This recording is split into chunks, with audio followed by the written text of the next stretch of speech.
언제나 그대 곁에 세이. BTS 진, 손잡은 오뚜기 진라면, 소비자와 특별한 소통 이어간다. 쇼폼 콘텐츠로 MZ세대와 소통을 강화한다는 S오일의 전략. 국정과제 이행에는 최대 위험이 불통이고 소통을 해야 공감을 얻는다. 네. 오늘 녹화일에 맞는 소통 검색했을 때 나오는 뉴스 기사 제목을 읽어드렸습니다. 사람이 살아가면서 가장 중요한 게 무엇인지 고민을 하다가 오늘 이런 주제를 꼽게 됐는데요. 같이 사는 부부인데도 대화가 안 통해서 속 터진다는 분들, 그리고 아이와 하루 종일 같이 있는데도 대화가 이어지지 않는다는 부모님들, 회사에서 MZ세대 직원과 일하는데 세대 차이 때문에 힘들다는 리더들까지. 사람이 살아가는 세상에서는 가장 어려운 것, 그리고 가장 중요한 것, 바로 소통이 아닐까 싶습니다. 오늘은 문제를 풀어주는 3가지 소통 방법, 여러분들과 함께 이야기 나누려고 합니다. 안녕하세요. 여기는 그림책을 통한 세대소통 그드세이입니다. 안녕하세요. 안녕하세요. 안녕하세요. 제가 인사를 먼저 해버려가지고 반갑습니다. 오늘은 소통에 대한 주제를 좀 가지고 왔어요. 엄청 고민하다가 그리고 소통했을 때 오늘 날짜로 뜬 뉴스 기사를 좀 읽으면서 오프닝을 해봤는데요. 요즘 우리 세이님들은 듣고 계신 청취자분들도 한번 생각해 주시면 좋겠습니다. 소통이 요즘 어렵다 아니면 두렵다 하는 대상이 혹시 있으실까요? 네, 우리 앙디님부터. 소통이 두렵다 하는 대상은 없는 것 같아요. 근데 있겠죠? 근데 지금 딱 떠오르는 게 없을 뿐이고. 근데 소통이 이제 도입의 오프닝 멘트를 막 해주셨잖아요. 뭐 MZ세대와 막 여러 가지 이야기를 했는데 최근에 하상욱 시인의 공감 콘서트가 있어가지고 갔었는데 너무 좋더라고요. 진짜 얘기했던 것들의 명쾌한 뭐 해답들 그리고 고민해볼 것들을 되게 유쾌하게 풀어내셨더라고요. 그러면서 들었던 문장 중에 가장 또 기억에 남는 게 나에 대해서는 평생 봐도 모르면서 남에 대해선 하루만 봐도 안다더라. 이런 말. 그래서 결국에는 두렵다라고 생각하는 대상이 있던 거는 내가 이 사람에 대해서 모르겠다. 예상이 안 간다. 이렇게 생각을 했을 때 그 예측하지 못하는 거에 대한 두려움이 있던 것 같은데 또 이 말을 듣고 나니까 내가 그래 100% 이해할 수 있는 것은 없지라는 생각이 들면서 그래서 좀 두려움 같은 것들을 좀 내려놓을 수 있지 않나라는 생각을 또 해보게 됩니다. 오, 좋아요. 우리 푸디님은요? 네. 저도 그렇게 소통이 힘든 사람이 있죠. 있죠. 그죠? 네. 없다고 생각했는데 생각해보니 있네요. 있죠. 네. 어떤 분들과 혹시 조금 안 맞는다 이런 거 있을까요? 있죠. 그러니까 저는 좀 이게 자기의 틀이 좀 명확한 분들 있잖아요. 그러니까 그런 분들하고는 좀 얘기할 때 뭔가 여유나 이런 왔다 갔다 할 수 있는 그런 게 조금 그 이야기가 뭔가 벽에 이야기하는 것 같은 느낌도 들고 이래서 좀 힘들 때가 좀 있죠. 그리고 사실 살아온 그 삶의 그 결이 다르기 때문에 나쁘다 좋다를 떠나서 좀 어렵다. 그래서 그 사람의 삶을 온전히 사실 내가 다 뭐 워낙 다 다르기 때문에 맞아요. 이해할 수 없기 때문에 너무 다른 배경의 사람들과 소통할 때는 좀 어렵고 그래서 공부나 또는 좀 한 걸음 뒤로 물러나서 얘기를 듣는 게 필요하다라는 생각도 하게 되는 것 같아요. 맞아요. 이게 우리 그런 거 있잖아요. 또라이 법칙이라고. 혹시 들어보셨을까요? 네. 또라이 법칙이라고 한 10명 정도 이렇게 모여 있으면 꼭 나와 안 맞는 사람이 한 명씩 껴있다는 거죠. 그래서 내가 생각할 때 지금 이 무리 안에 쟤가 또라이 같아. 나랑 안 맞아. 쟤 이상해. 이렇게. 근데 누구나 다 있다는 거예요. 그리고 그 안에 없네 하면은 나다. 이런 그 법칙이 있는 것처럼. 맞아요. 안 맞는 사람이 어딜 가나 있을 수 있고 대화가 잘 안 되네 하는 사람이 꼭 있을 거라고 저는 생각하거든요. 또 우리 슈디님은 저는 지금은 딱히 없는 것 같아요. 왜냐하면 이렇게 만나는 사람 범위가 너무 작아요. 지금은 아. 뭐 애들 케어하고 뭐 저 수업하는 거 외에는 없으니까. 근데 이제 직장 생활을 할 때는 그 소통이라는 것 때문에 미쳐버리죠.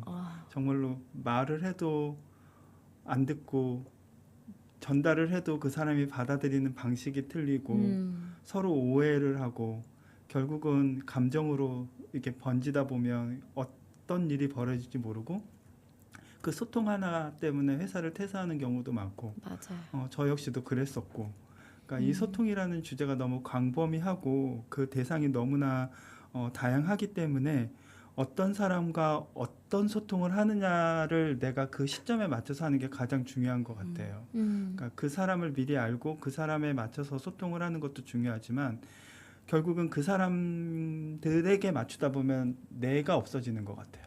그러니까 결국은 나와 소통을 잘하는 내가 돼야 되는데 결국은 나와는 소통을 못하면서 남과는 소통을 잘하려고 애쓰다 보면 결국은 나의 삶은 없어지고 나의 생각은 없어지는 결국은 내가 없어지는 소통은 안 했으면 좋겠다. 그게 요즘 제가 드는 생각이기도 해요. 그래서 요즘 뭐 명상 아까도 얘기하셨지만 결국은 그날 하루 아니면 뭔가 내가 고민해야 되는 거에 있어서 다른 사람과의 소통을 통해서 그 답을 찾기보단 나와의 소통의 시간을 내가 하루 종일 하루에서 얼마나 많이 갖고 있고 그거를 통해서 내가 나를 얼마나 이해하는지에 대한 소통 방식이 조금 더 필요한 시대이지 않을까라는 생각을 좀 해봤습니다. 맞는 것 같아요. 소통이 나 혼자 하는 것도 아니고, 그죠? 이 사람 얘기만 내가 잘 들어준다고 해서 또 다 100% 좋은 소통도 아니기 때문에 우리 싸우는 건 아니지만 백전백승처럼 나를 알고 그를 알아야 상대방을 알아야 이런 것처럼 먼저 우선시 돼야 될 거는 소통에서 나를 먼저 알아가는 내가 진짜 하고 싶은 말은 어떤 것인지 가식이 아니라 형식적이 아니라 진솔된 그런 것도 정말 필요하다는 생각이 슈디님 이야기를 들으니까 또 생각이 드네요. 맞습니다. 우리 듣고 계신 분들은 그대님들은 어떤 분들과 소통하는 게 좀 어렵고 그리고 나 이 사람이랑 진짜 안 맞아 답답해 이런 답답함을 겪으신 경험이 있으셨을까요? 사실 저는 요즘에 가족입니다. 쉽지 않죠. 이게 제일 그쵸. 어려운 존재들. 사실 근데 이게 그 슈디님 말씀하시는 게 들어가 있는 것 같아요. 다른 분들에게 이야기할 때는 뭐 가족도 사실은 타인이 있지만 일상생활에서 만나는 비즈니스적으로나 내 주변인들에게는 조금 더 다정하고 조금 더 격식을 갖춰서 잘 이야기하기 때문에 불통이 없었거든요. 그런데 가족에게는 그렇잖아요. 좀 더 편하게 얘기하게 되고 좀 하라고 이렇게 얘기하게 되고 격식을 차리지 않다 보니까 이 불화가 일어나지 않나라는 생각이 들어요. 그래서 저는 요즘 아이들에게 이렇게 말하는 게 맞나? 라는 생각도 막 하게 되고 또 신랑이랑도 이렇게 말하면 화나겠지? 근데 어떻게 내가 지금 말하고자 하는 건 이건데 이러면서 어떻게 말해야 되지? 라는 생각에 어렵다라는 생각을 합니다. 그리고 얼마 전에 그 소통에 관한 강의를 갔다 오게 됐어요. 사실 소통이 너무 어려워서 저도 당당하게 멋들어지게 하고 왔다라는 만족감이 없는 강의 중에 하나이기도 합니다. 그런데도 불구하고 소통 강의를 하면서 솔루션 전달을 해야 하니까 솔루션 이야기를 좀 하고 왔거든요. 많이 돌아봤어요. 이렇게 하면 되는 거였구나. 저 스스로도 많이 돌아보고 그리고 모든 분들에게 좀 전달해드리면 좋겠다라고 해서 오늘 그때 말했던 누구와 언제 어디서나 통할 수 있는 소통 솔루션을 좀 가지고 왔습니다. 3가지거든요. 그래서 그 상대가 아이든 나와 맞지 않는 사람이든 나와 정반대의 의견을 갖고 있는 사람이든 불화가 일어나지 않게 하는 소통 솔루션 3가지 같이 이야기하고 그거에 또 이어지는 그림책도 마지막에 소개해드리도록 하겠습니다. 첫 번째 솔루션은요. 보이는 것만 말하기 였어요. 그래서 요거를 제가 생각하는데 지난번 우리 그대세이에 32회차 빵을 굽듯 삶을 굽다라는 그 회차에 나왔던 이야기가 딱 떠오르더라고요. 바로 푸디님이 해주셨던 이야기였는데 대화를 할 때 그 신호등 예시를 해주셨거든요. 횡단보도 앞에서 신호등을 기다리고 있는데 누군가가 핸드폰을 막 계속 하고 있어요. 초록불이 됐는데도 그래서 누군가 이렇게 생각하죠. 옆에 있는 사람이 초록불인데도 저렇게 횡단보도에서 왜 핸드폰을 해? 이렇게 심지어 말하는 사람도 있고. 그런데 그러지 말고 초록불이에요. 우리 같이 건너요. 이렇게 말하면 되지 않을까? 그리고 그렇게 되는 사회를 위해 이런 그대세이의 방향을 좀 나아갔으면 좋겠다라고 푸디님이 얘기해 주셨는데 그게 완전 정확한 솔루션이었어요. 첫 번째, 내 생각을 이야기하지 않고 이 상황에서 보이는 것만 이야기하자. 그러면 불통의 시작을 없앨 수 있다가 있었거든요. 그래서 초록불이에요. 보이는 것만 말하는 거죠. 네, 그렇지 않고 왜 저러는 거야? 빨리 안 건너고 이상한 사람 아니야? 이런 생각을 말하지 않는 것. 그래서 보이는 것만 말하기였어요. 그래서 아이들을 예시를 우리가 그냥 누구나 이해할 수 있는 쉬운 예시로는 아이들이 엄마 손잡고 가, 이모 손잡고 가 했는데 막 뛰어가잖아요. 그러다 역시나 넘어졌어요. 그 상황에 우리는 대부분 그러죠. 그러니까 엄마가 너 뛰지 말라고 했지. 그러니까 엄마가 손잡고 가라고 했지. 이렇게 얘기를 하죠. 근데 그때 서로의 감정이 다치지 않고 불화가 일어나지 않는 걸 예방하려면 보이는 것만 말하자. 그럼 여기서 뭘 하면 좋을까요? 아이가 넘어졌어요. 네. 그러면 엄마가 갔을 때 엄마가 그러니까 이게 아니라 넘어졌네. 맞아. 보이는 것만 네. 말하라. 이게 있더라고요. 그래서 네. 넘어졌네. 자, 그럼 두 번째 솔루션으로 넘어가 볼게요. 첫 번째 보이는 것만 말하기였습니다. 두 번째는 바로 따라 말하기입니다. 따라 말하기도 내가 무슨 대답을 해야 될지 모를 때도 사용할 수 있고요. 방금처럼 어떤 상황이 일어났을 때도 아이가 넘어졌어요. 그래서 이러면 넘어졌네 하고 그 다음 두 번째 스텝입니다.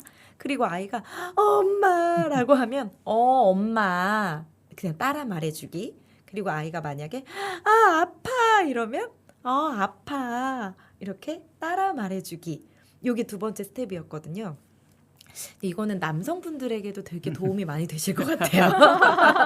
제가 소통 강의뿐만 아니라 다른 데도 이제 가서 많이 강의를 하다 보면은 대부분 남성분들이 리액션을 어떻게 해야 될지 모르겠어요 하실 때가 많더라고요. 특히 여성분들이랑 대화할 때. 그래서 옛날에 굉장히 유명했던 그 영상이 하나 있었어요. 나 영등포역에서 영숙이 만났다라는 영상이었는데 자기야 나 오늘 영등포역에서 영숙이 만났다? 라고 아내가 얘기했는데 대답하는 남편들이 없다는 거예요. 그 문장에서. 그래서 이렇게만 한다는 거예요. 그럼 여성분들은 나 영숙이 만났다고. 나 영등포역에서 영숙이 만났다고 이런대요. 그럼 남편들이 그래서 뭐 했어? 이렇게 한다는 거죠. 근데 여자들이 똑같은 문장을 단톡이나 다른데 보내면 나 오늘 영등포역에서 영숙이 만났다 하면은 댓글이 난리가 난다는 거예요. 대박 어떻게 어때? 막 이러면서 그래서 이렇게 뭐라고 대답해야 될지 모를 때도 따라 말하기만 하면 진짜 영숙이를 만났어. 영등포역에서 만났어. 이렇게 따라 말하기만 해도 대화를 이끌어 나갈 수 있다가 두 번째였습니다. 그리고 세 번째는 아까 슈디님이 얘기해 주셨던 진짜 말하기. 네, 어떤 누군가를 위해서 그렇네요, 멋있네요, 저도 그렇게 생각해요 이런 거 말고 내 진짜 마음을 이야기하는 것이었는데요. 이거는 가족들, 저처럼 가족들과 대화할 때 가장 힘듦을 겪고 계시는 분들, 가장 가까운 사람에게 격이 없게 막 얘기하는 분들에게 좋을 것 같아요. 예를 들면 제가 친정 엄마한테 하는 말투가 그렇더라고요. 친정 엄마가 하루는 저희 아이들 옷을 애기들 옷이 너무 작으니까 그걸 손빨래 해주시는 거예요. 근데 일 갔다 늦게 오셔서 손빨래 해주시는데 그 모습을 보는 제 마음은 미안해, 죄송하네, 어떡하지, 엄마 힘들 텐데 걱정하는 마음이었거든요. 근데 이렇게 얘기가 나가더라고요. 엄마 하지 마. 왜 그래 진짜. 그냥 세탁기에 빨아. 이렇게 되더라고요. 그리고 들어와서 또 더 마음이 안 좋고 왜? 후회되고 또 이렇게 진짜 가까이 있는 사람들한테 진짜 마음 엄마 이러면 내가 너무 미안하잖아. 엄마 이렇게 일 갔다 와서 힘들 텐데 좀 몸 아플까 봐 걱정되는데 이 진짜 마음을 말해야 하는데 그러지 못하는. 근데 우리나라 그 문화가 좀 더 그런 것 같아요. 더 낯간지러워하고 그쵸. 그렇게 익숙해져서 그래서 이 세 가지를 언제 어디서나 다 통하는 이 세 가지 방법이 있다고 하니 우리 듣고 계신 그대님들도 꼭 한번 일상생활에서 적용하셔서 불화 없는 문제 없는 그런 관계를 이뤄가시면 좋겠습니다. 네. 이야기하면서 요즘에 왜 이렇게 다 문제가 많지? 뉴스에서도 그렇고요. 어딜 가도 야 쟤랑 싸웠대. 뭐 누가 이렇게 했대. 이런 불화의 이야기를 들으면 다 대화의 단절, 대화의 불통이었구나를 알게 되었습니다. 그래서 같이 좀 이야기 나눠봤는데 뭐 소통 이게 하는 방법 말고 그림책에는 우리가 늘 이 방법이 그대로 자연스럽게 녹여 있잖아요. 그래서 그 그림책을 좀 가지고 와서 안내 드리려고 합니다. 첫 번째 그림책은요. 호랑이보다 무서운 오해라는 글이에요. 카르멘 바스케스 비고 편저. 이름이 굉장히 기네요. 그리고 그림 팔로마 코랄. 네, 이렇게 작가님들이 지어주신 호랑이보다 무서운 오해가 있었고요. 두 번째 소개드리고 싶은 책은 그레요 씨와 아니오 씨, 카리스타이의 책이었습니다. 혹시 그레요 씨와 아니오 씨 들어보신 분 계실까요?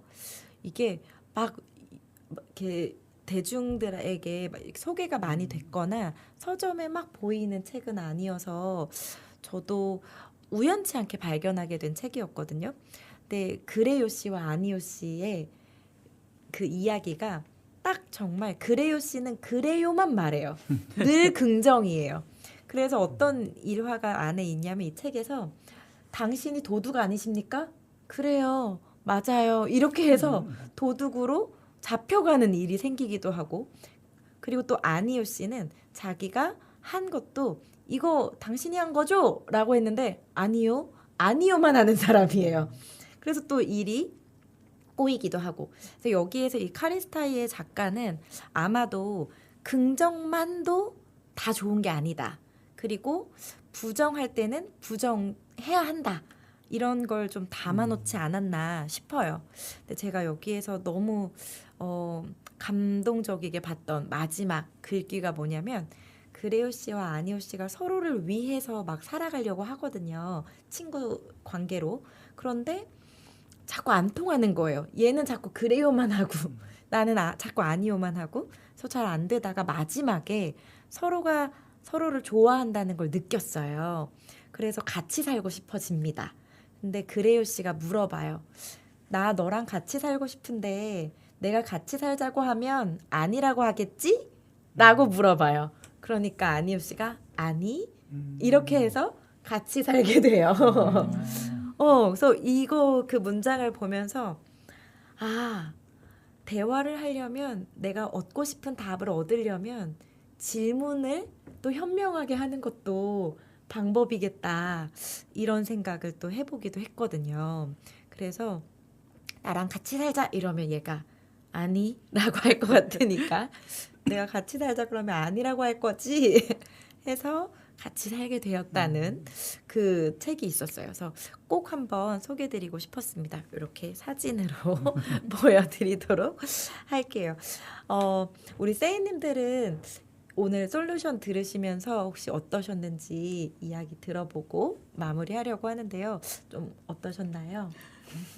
일단 아까 두 번째 따라하기 얘기했을 때 저도 릴스를 본 게 있거든요. 여자가 막 여자친구가 막 주저주저 막 해가지고 누굴 만났어. 그래서 만났는데 그래서 여자가 막 해가지고 그래가지고 이렇게 해서 그랬는데 이러면서 대화가 이어지는데 그 장면을 보면서 아 이게 내가 듣고 있구나 이런 것들을 표현해주는 게 또 굉장히 중요하다라는 생각이 또 들었던 것 같습니다. 그러면서 아까 이제 슈지님도 올디님도 푸디님도 얘기해줬던 것들이 제가 아까 하상욱 작가 시인 네. 콘서트를 갔다 그랬잖아요. 책도 되게 좋아하고 시도 좋아하는데 그래서 소개를 이걸 꼭 들고 싶어서 가지고 왔어요. 시로? 시로라는 책인데 이 시로라는 책에는 하상욱 작가님이 약간 관계, 소통 이런 것들 내용도 조금 담고 있어서 아 이렇게 해야 돼 명쾌한 답은 아닐 수 있지만 공감이 되는 그런 부분들이 되게 많거든요. 맞아, 그렇지, 맞아 이러면서 속이 시원한 그런 시들이 굉장히 많이 있어요. 또 아까 나를 중요하게 생각한다라고 했는데 나에 대한 것들도 좀 담아 있고 해서 꼭 한번 소통에 조금 힘듦을 겪고 있다 하면은 이 책을 읽으면은 공감, 위로, 방법까지도 좀 받을 수 와, 있을 것 너무 같다라는 좋은데요? 생각이 거의 글만 있는 듭니다. 책인가요? 시집 짧은 글, 시들. 그 중간중간에 이런 일러스트도 있긴 네. 한데 굉장히 또 하상욱 시인이 그 한 줄 시로 네, 이런 거 되게 유명하죠. 처음에 맞아요, 시작을 많이 맞아요. 하셨어가지고 이렇게 넌 얘기 소중해 편하게. 딱 나만큼 막 이런 식으로 이 문구가 굉장히 또 재미있거든요. 가졌을 땐 본심이 보이고 잃었을 땐 본성이 보인다. 와 친구에 대한 것도 있고 싫은 사람들에게 좋은 소리를 듣기 위해 좋은 사람들에게 싫은 소리 하고 사네 이런 식으로 사람들에 관한 내용들이 많이 있거든요. 또 아까 살면서 옛날엔 친구가 많았는데 요즘 만나는 사람들이 그런 내용들도 또 다 들어 있어서 딱 오늘 잘 와. 갖고 왔다 너무 좋은데요. 라는 생각이 좀 듭니다. 네. 제목 자체도 굉장히 의미 있게 지으신 네. 것 같아요. 말풍선이잖아요. 그래서 시로 이런 느낌인데 네. 또 의미는 시로 이게 맞아요. 시의 맞아요. 길 이런 느낌으로 사상욱 작가를 시파리라고 맞아요. 시파리 맞아요. 네 재밌습니다. 아, 네네. 알겠어요. 잘 읽어야 되는 거죠. 오케이. 네네. 네. 또 우리 푸디님은 오늘 네. 어떠셨는지. 네네. 아, 저는 그 마지막에 아니오 씨와 그래요 씨 이야기가 되게 가슴에 남고, 그래서 내가 이야기를 하려면 내 방식으로만 고집하지 말고, 아까 전에 이제 틀에 박힌 사람과 이야기하기 힘들다 이랬는데, 어찌 보면 반대로 얘기하면 어떤 타인이 봤을 땐 나를 또 그렇게 답답한 사람으로 생각할 수 있겠다 생각이 들어서, 그레오 씨가 말한 것처럼 상대방이 어떻게 대답을 하는 패턴을 가지고 있는 어떤 결인지 먼저 좀 알아야겠다. 그러면 상대방 소통이 더 잘 될 수 있을 것 같아서 나를 더 관리하고 나를 더 아는 사람이 돼야겠다라는 생각을 좀 하게 됐습니다. 와, 네. 네. 슈디님도 들어볼까요?